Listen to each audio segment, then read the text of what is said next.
When was the last time you asked for help? Not delegated something at work, not outsourced a task. Actually asked someone, I need help. I'm not okay. I cannot do this alone. If you can't remember, or if the thought of doing that makes your chest tighten, this episode is for you. Asking for help sounds simple. 3 syllables, 3 words. I need help. And yet, so many high-achieving women, those 3 words feel almost impossible to say. Because asking for help requires something terrifying. It requires you to be seen as someone who doesn't have it all together. It requires you to trust that the person you're asking actually cares. It requires you to believe, really believe, that your needs matter enough. And if life has taught you otherwise, your nervous system learns something very specific. Don't ask. Handle it yourself. Needing people is dangerous. That is not weakness. That is wisdom based on evidence. The problem is that wisdom is keeping you isolated. And isolation is keeping you stuck. Excuse me. The inability to ask for help is not a personality flaw. It is a protection strategy. At some point in your life, you asked, you reached out, you showed someone your need, and what came back wasn't what you needed. Maybe it was judgment. Maybe it was dismissal. Maybe it was someone who made your need about them. Maybe it was silence. And your nervous system filed that away. The longer you go without asking, the more impossible it feels. Now, it's not just scary, it's unfamiliar. And now it feels like a foreign language your body forgot how to speak. When was the first time you asked for help and it wasn't safe? You don't have to share it out loud. Just let yourself remember it. Because that moment, that specific moment, is probably still running the show. Excuse me. I want to talk about a time in my life when it wasn't the first, but it was one that really set a tone for me. And I had gone and done a sweat lodge years ago. And I never had an interest in doing a sweat lodge. And I was invited and I thought, okay, well, I'll give it a try. So we went up into the mountains and we did this sweat lodge. And everything wasn't okay. I ended up being, from what I gathered, the hottest pot. It was like, here's the door, and I'm like right here on the back end. So all the heat is coming to me. And I didn't know that because I kind of came in and sat by the front door of the teepee. But as people came in, we had to move down. I didn't like that idea. So I did.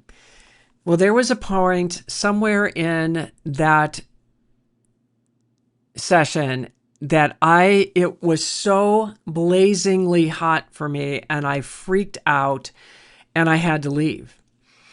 I mean, I couldn't tell you the panic that I was starting to feel in that moment. There were so many things going on inside my body that I had to get out. I had to get air. I was suffocating. I was terrified, but not in a life-threatening kind of thing. It was just something was panicking on the inside.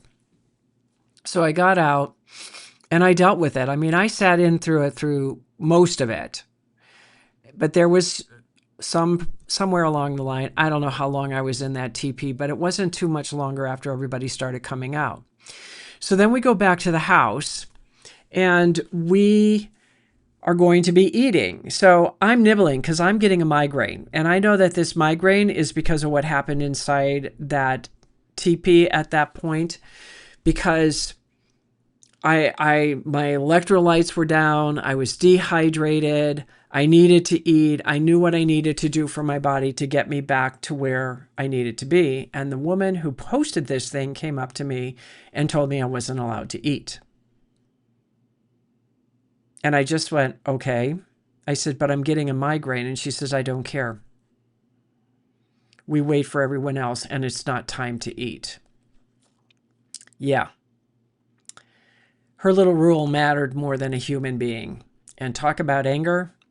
I can't even begin to tell you how angry I was. And to me, what I got was you don't ask and you don't help yourself and nobody cares about you is what I did. And on the way home from the mountains, whoever the women were that I was in the vehicle with at that point, I railed on him and I told him that I'm never doing this again. This woman was horrible. She was a fraud because she cared more about her presentation and what she was doing than she cared about another human being. And I was really upset about it. So that moved me into not wanting to do things for people. It moved me into not asking more, that I needed to depend on myself. And I knew that I would never do anything that had to do with the Indians ever again in my life. I know, isn't that terrible? But I did. I made that judgment. I still kind of hold it. But there's also other reasons why I have that, because I understand my past lives being an Indian and so on and so forth. Anyways, the other part that came up was when I hired my mentor. And we always had conversations about me going into my head and I wasn't in my heart. And I really paid attention to that. And I remember one day really getting into knowing my heart and then, the switch, but I didn't recognize when I switched out of that. And my mentor had said, Kathy, you're back in your head. And I'm like, no, I'm not.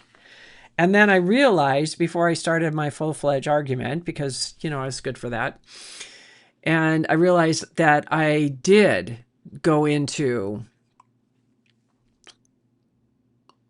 shift out, and it was so subtle that I really had to look more at the subtleties of when I would go out. And what I realized during that period of time was, when I'm in my head, I'm doing what my head wants me to do.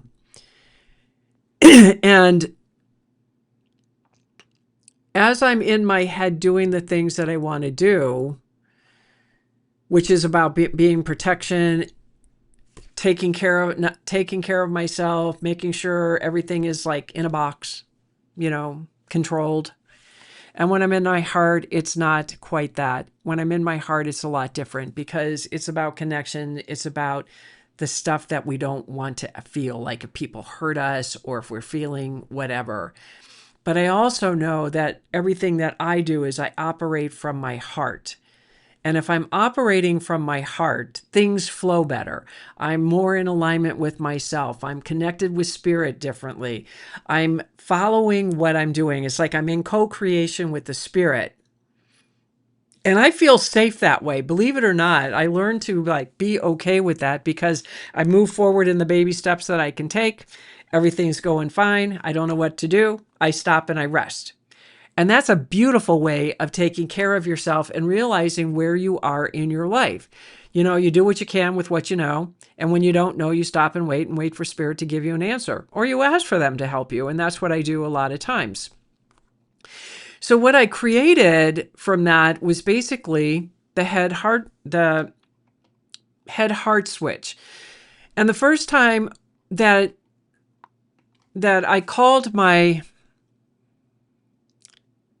mentor, my coach actually, I was crashing and I don't know what was coming up, but I was emotionally in my stuff and I was freaking out and I didn't know what it was. Because sometimes, we just all of a sudden we start freaking out and we don't know why we're freaking out. And that was one of those moments. And so when I was doing that, I'm like, oh my God, I'm not going to stay here. I'm going to do something that's very terrifying because my coach was teaching me that I need to ask for help. And as much as I fought and resisted all of that, I knew he was right, and I knew that he could get me through whatever this was because I never had somebody in my court. So now I'm being tested. And as I'm being tested for that coaching and calling him saying, I need to talk to you. Are you available? And he said, I'm not now, but I will call you back in X number of time. And I'm like, okay, fine. Now, a lot of times when I get that, now I didn't do that this time, but usually when I get that, I know that the person is probably not going to call because they don't know how to deal with me when I'm crazy. And he did. He called back when he said he would, and he simply asked, what is going on? I mean, he was so calm and so grounded in where he was that I immediately felt in my heart that this man cared about me. And this man really genuinely wanted to know what was happening. And I broke down in tears at that moment. And I told him what was going on. He helped me navigate through what was happening. And by the time we were done, I was up there. I was kind of laughing. We were having a good time. I was like back in my body in the good place, not the crazy place that I was, because I just didn't know. And sometimes we don't know what we don't know. And sometimes we do need that help. And so I braved myself to do that, knowing he could have said no and treated me like the woman did at that sweat lodge. But it was also what I felt like was the first time I had exhaled, because I felt that he cared. And when you can feel that for the first time, it changes everything. Because for the first time in a long time, and maybe ever, I let someone in. And that world didn't end. It got better. And here's what my coach taught me. And I call it the head-heart switch. Most of us live almost entirely in our heads. We're planning, we're analyzing, we're solving, we're controlling.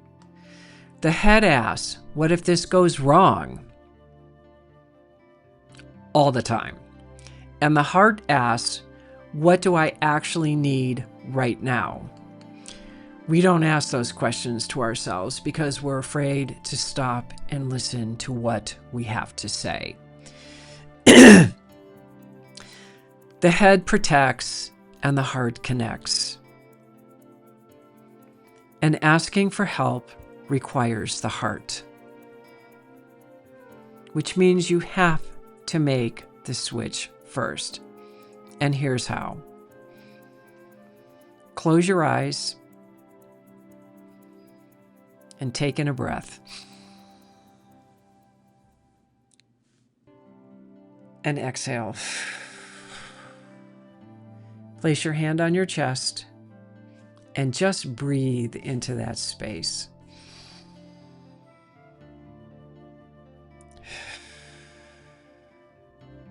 Ask yourself, not your head, your heart. What do I need right now? Not what I should do, not what is the right answer. What do I need?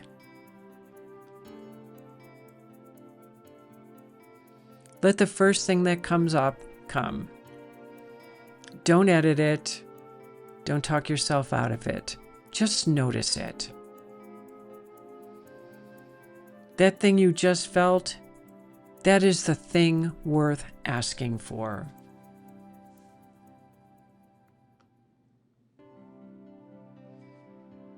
Keep your eyes closed, and we're going to go a tad deeper.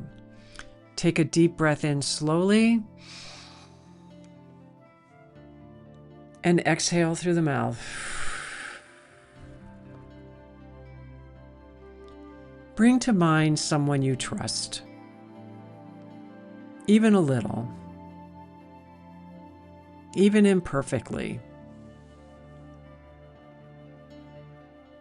Imagine saying to them just 3 words. I need help.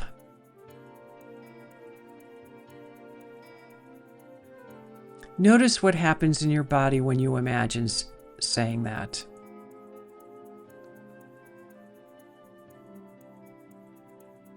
Now say to yourself, my needs are not a burden.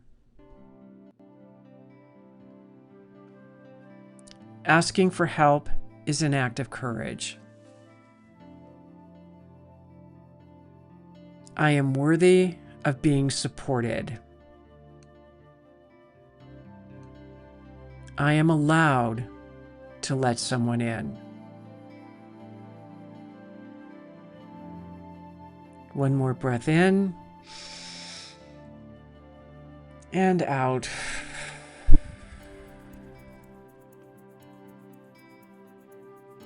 And open your eyes when you're ready.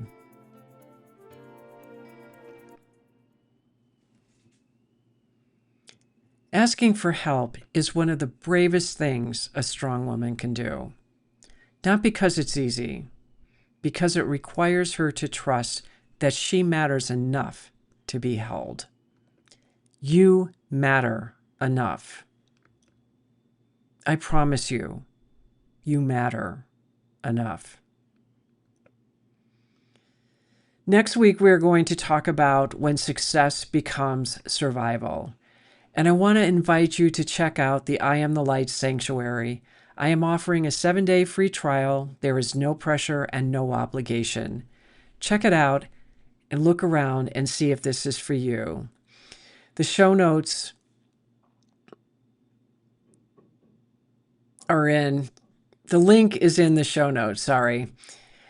I want to thank you for joining me today. I really do appreciate you taking your time. If you'd like to be notified in the future, just hit the like and subscribe button, and you will be notified of the next time I have my show. We're going to do a conversation training tomorrow at 8 a.m. Mountain Standard Time, and I look forward to seeing you there.